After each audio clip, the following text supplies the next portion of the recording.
ვისაუბრებთ მუცლის ტკივილზე, მუცლის შუა ნაწილში ჭიპის გარშემო, ამას ახსენ ხოლმე პერიუმბილიკალურ ტკივილს და ანატომიურად მან რა არის? მან არის კუნთები და მერე არის წვრილი ნაწლავი. ამიტომ ტკივილის უმეტესობა, როცა ეს ჭიპის გარშემო ადამიანს ტკივა, უმეტესად არის წვრილი ნაწლავი. ვიცით რომ გვაქვს წვრილი ნაწლავი, მსხვილი ნაწლავი. ანუ ნაწლავი პირობითად დაყოფილია ორ ნაწილად. რო შეხედო განსხვავება, ანუ წვრილი ჩანს და ის უფრო მსხვილია, ამიტომ ეძახიან ეს.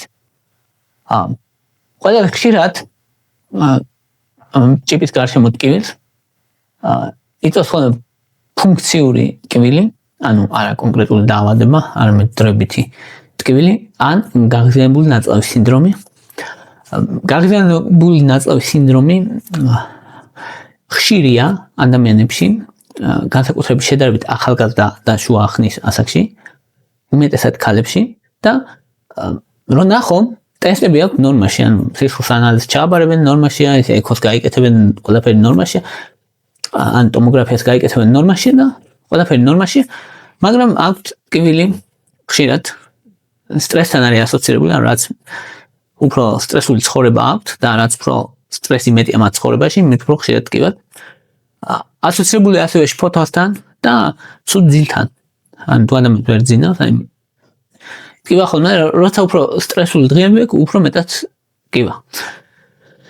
ეს ტკივილი არის ზეწოლის შეგნების მსგავსი, მოვლითი ტკივილებით, ადამიანი ამბობს, რომ შებერილობა მაქვს, დისკომფორტი მაქვს მუცლის. და ტკივილი უმეტესად მოიხსნება, როცა ადამიანი გავა გაზებზე, ან განავლის შედეგად. ანუ ტუალეტში წასვლა შველის მოკლედ ამ ტკივილს როგორც წესი, კლასიკურად ასეა და ეს არის გაღიზიანებული ნაწლავის სინდრომი ან ფუნქციური ნაწლავის ტკივილი.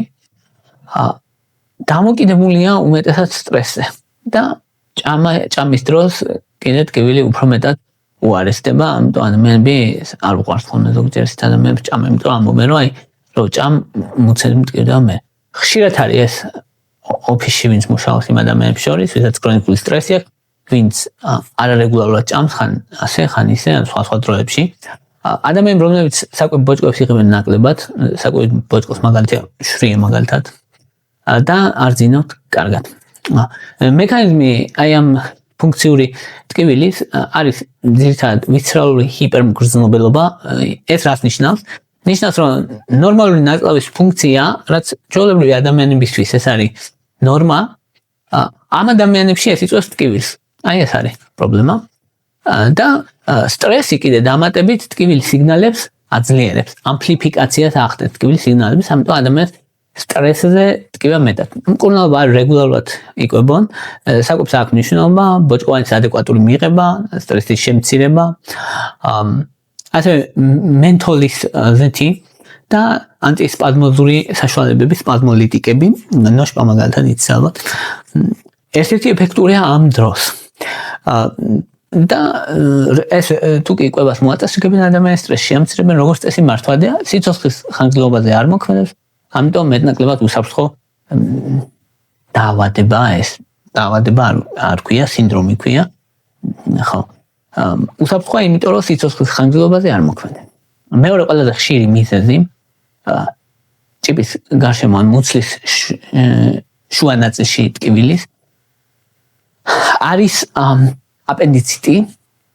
აპენდიციტი არის ჭია ნაწლავის ანთება. ჭია ნაწლავის დანამატია ესეთი, რომელიც აპენდიქსს ეძახიან, იმიტომ ქვია დანამატი. მსხვილი ნაწლავზე. და ახლა რა შეა საქმე? ეს აპენდიციტი ყველაზე ხშირი არ არის, მაგრამ არის ძალიან მნიშვნელოვანი. ანუ ძალიან მნიშვნელოვანი მდგომარეობა, ამიტოა რომ ჩართული გვაქვს ერთ-ერთ ყველაზე ხშირში, იმიტომ რომ აუცილებლად უნდა შეეძლოს ადამიანს მისი ცნობა. თუ ეს განვითარდა. რატო? იმიტომ რომ ეხება ბავშვებს. ხშირად ბავშვებს ემართებათ აპენდიციტი. ბავშვებში უფრო ხშირია ვიდრე ასაკონებში და ამიტომ არის რომ ბავშვებში აქვს განსაკუთრებული მნიშვნელობა. როგორ არის? ძირითადად იწყება აი დილით გაიღვიძა აი ამბობს რაღაც ცოტა რაღაცა მაწუხებს მუცელი. მე ჭიპის გარშემო მტკივა, მუცელი, შუა ნაწილი მტკივა და მე ეს ტკივილი გადაინაცვლებს მარჯვენა სასარდულის მხარეს. აი ეს ტკივილის მიგრაცია ხდება. აი ეს არის აპენდიციტი. აპენდიციტის კლასიკური სურათი არის ეს. ადამიანი კარგავს მადას, მნიშვნელოვანია ეს. ტკივილის მერე იწყება გულისრევის შეგრძნება. გულისრევის შეგრძნება კი არ იწყება ჯერ და მერე კი არ იწყება ტკივილი. ტკივილის მერე იწყება გულისრევის შეგრძნება. ეს არის მნიშვნელოვანი. ტკივილის ინტენსიურობა პროგრესირებს, ანუ რაც მეტი დრო გადის, მით მეტად მუდმივი და ძლიერი ხდება ტკივილი. მოძრაობაზე დააჭირვა აუშვა, ამაზე უფრო მეტად ტკივა, დახველებაზე უფრო მეტად ტკივა და ტკივილი მიგრირებს. ანუ გეტყვის რომ აი იცი უფრო ჭიპის გარშემო მტკივა და ეხლა უფრო მეტად მტკივა იქვევით და მარჯვნივ. ხო? როცა ეს ტკივილის მიგრაცია 80% ეს არის აპენდიციტი. აპენდიციტი უმეტესად არის ახალგაზრდებში, ბავშვებში და ახალგაზრდებში. აუცილებელი მკურნალობა, ანტიბიოტიკებით დამხმარე მკურნალობა და თუ კი დროულად მოხდება ქირურგიული მკურნალობა, ძირითადად ქირურგია ჭირდება. მაშინ პროგნოზი არის ბრწყინვალე და თუ კი დააგვიანებ, მაშინ შეიძლება პერიტონიტის განვითარდეს, რადგან პერფორაცია მოხდეს, გაიხეს ეს ჭიაყე და დამატი გაიხეს და ინფექცია გავრცელდეს მუცლის ღრუში. ამიტომ საშიშია. მადლობა რომ დაინტერესდი. ამ ვიდეოს ვქნი უკვე 8 წელზე მეტია კვლევებზე დაფუძნებული მაღალი ხარისხის სამედიცინო ინფორმაციით. არხზე დღეს 1700-ზე მეტი ვიდეოა. თუ აქ მიღებული ცოდნა გეხმარება და გაქვს საშუალება, მხარი დაუჭირე არხს დონაციით. შენი მხარდაჭერით მეტ ადამიანს დაეხმარები იცხოვროს უკეთესი ჯანმრთელობით. მესამე მიზეზი მუცლის შუა ნაწილის ტკივილის არის ნაწლავების სპაზმი და ობსტრუქცია. ობსტრუქცია არის როცა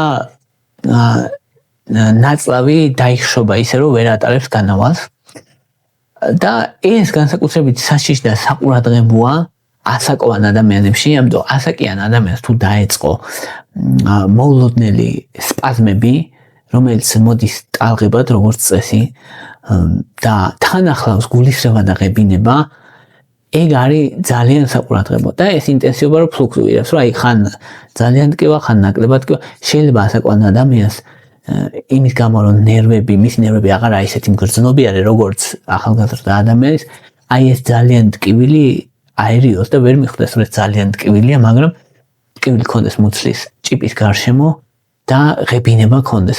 აი ამით ეჭვი უნდა მიიტანოთ, რომ ხო არ არის ნაწლავის ობსტრუქცია, ინტენსიური სპაზმი, ნაწლავის იშემია, ღებინებამ შეიძლება მოხსნას სიმპტომები, ეგ მნიშვნელოვანია. გამოკვლევებზე, ანუ რადიოლოგიურად ჩანს ხოლმე დილატირებული ან გაფართოებული ნაწლავის მარყუჟები და რადიოლოგიური კვლევა მნიშვნელოვანია ესეთ დროს. ღებინება, ნაწლავების მოძრაობა გაჩერებულია, ან ნაწლავის პერისტალტიკა ქვია ამას, გაჩერებულია და ეს არის მნიშვნელოვანი მდგომარეობა, ამას ჭირდება ჰოსპიტალური მკურნალობა, შეიძლება დაჭირდეს ქირურგია, ამიტომ ჰოსპიტალურ მეთვალყურეობას საჭიროებს განსაკუთრებით ასაკონებში. მეოთხე მიზეზი მუცლის შუა ნაწილის ტკივილის არის მწვავე გასტროენტერიტი. მწვავე გასტროენტერიტი იგივე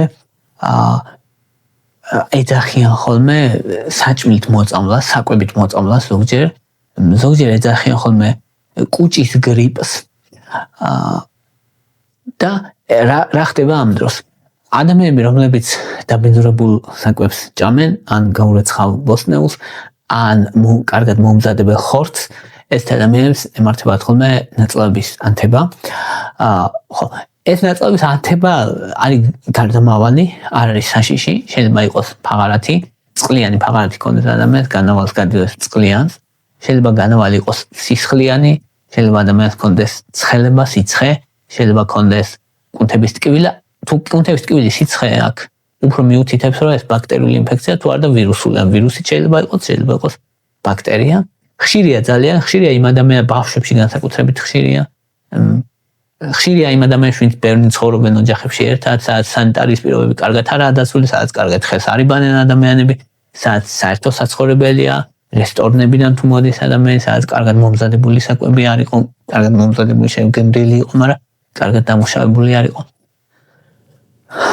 მკურნალობა, როგორც წესი არის რეჰიდრატაცია, რეჰიდრატაცია არის სითხეების მიღება და ელექტროლიტების მიღება აუცილებელია, იმიტომ რომ დეჰიდრატაცია ავიცილოთ თავიდან და ელექტროლიტების პრობლემა ავიცილოთ თავიდან, განსაკუთრებით მნიშვნელოვანია ეს ბავშვებში და ასაკოვნებში.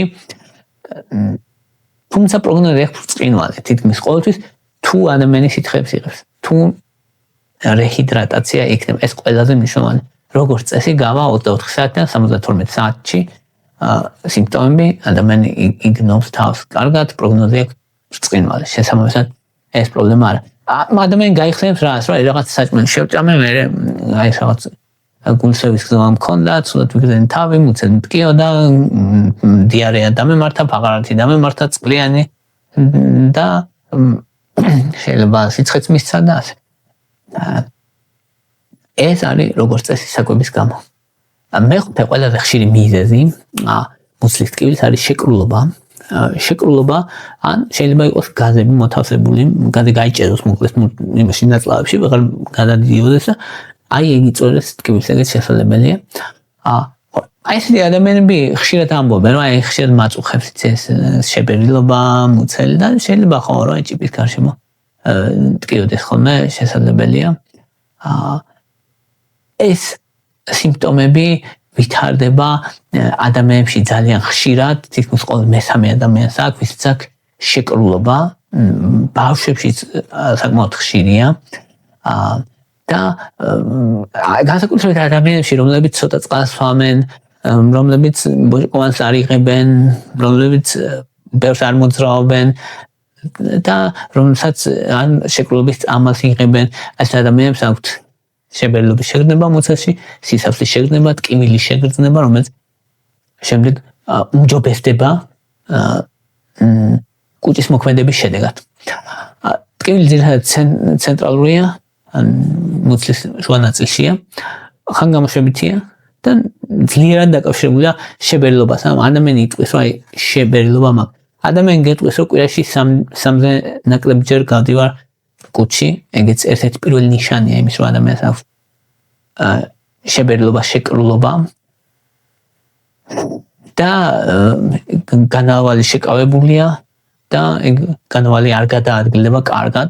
ეს ჭიმავს ნაწლავებს, ნაწლავები რო იჭიმება, ტკივილის ბოჭკოები აღიქვავს ამას ნერვები და ადამიანი გრძნობს მერე აი ამ ტკივილს.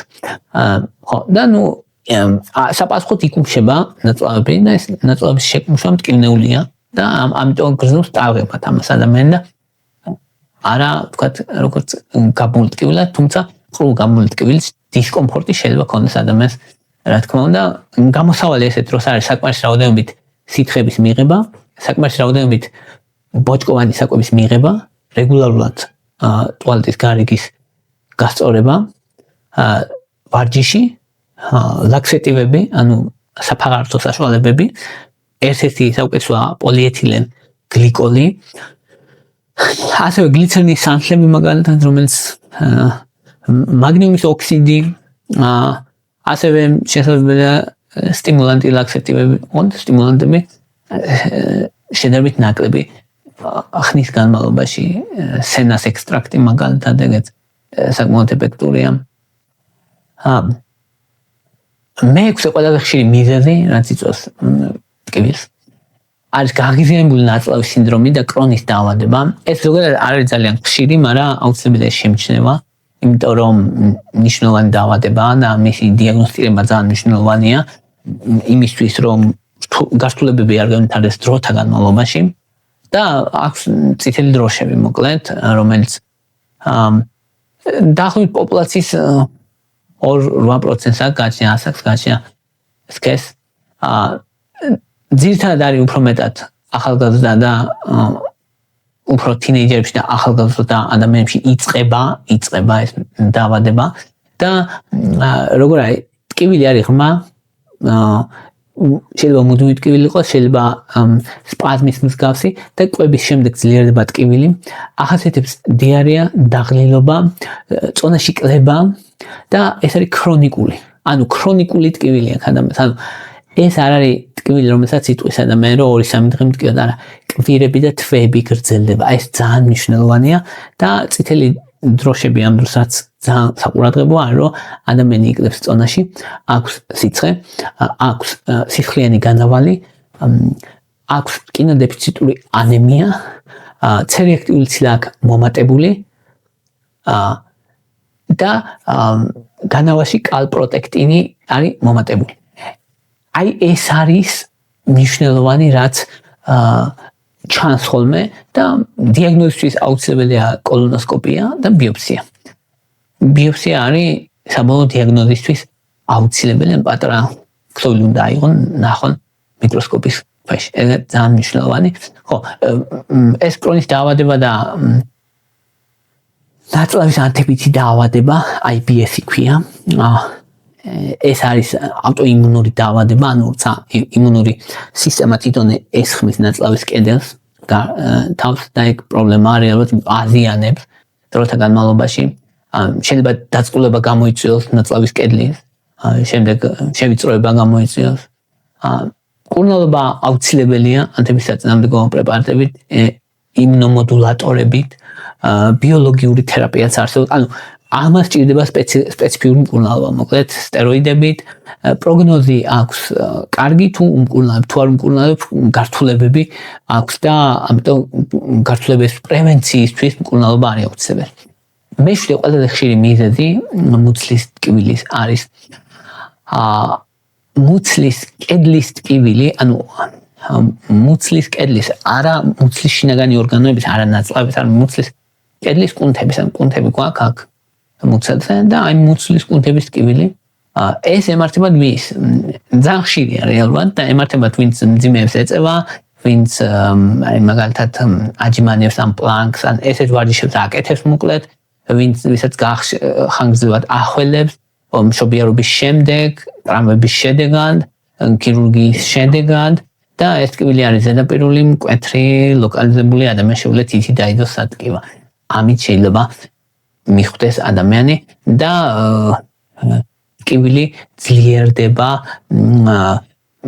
როცა ადამიანი ახველებს, წამოდგება ან თავს წამოწევს ამ დროს, როცა მუცლის კუნთები იჭიმება, მოკლედ ტკივილი ძლიერდება. ეგ არის მთავარი აზრი. ხო, კარგი ისაა, რომ ეს ტკივილი გაივლის თავისით, რამე სერიოზულ პრობლემას არ იწვევს, დასვენება საკმარისია, სითბო სასურველია და ვარჯიშის გაგრძელება სასურველია, თანდათანობით ეტაპობრივად ნელია. ანთების საწინააღმდეგო პრეპარატების მიღება შესაძლებელია, თუ საჭიროა. პროგნოზი აქვს წილად რამდენიმე დღეში გაივლის თავისით, არაფერი არ მოვა ადამიანს. მერვე ყველაზე ხშირი მიზეზი მუცლის შუა ნაწილის ტკივილის არის თიაქარი, ჭიპის თიაქარი. თიაქარი რა არის ახლა? ან მუცლის კედელში კუნთებს შორის გამოვა ნაწლავი და შეიძლება გაიჭედოს, შეიძლება გამოვიდეს, შევიდეს და შეიძლება გაიჭედოს, თუ გაიჭედა ცუდია.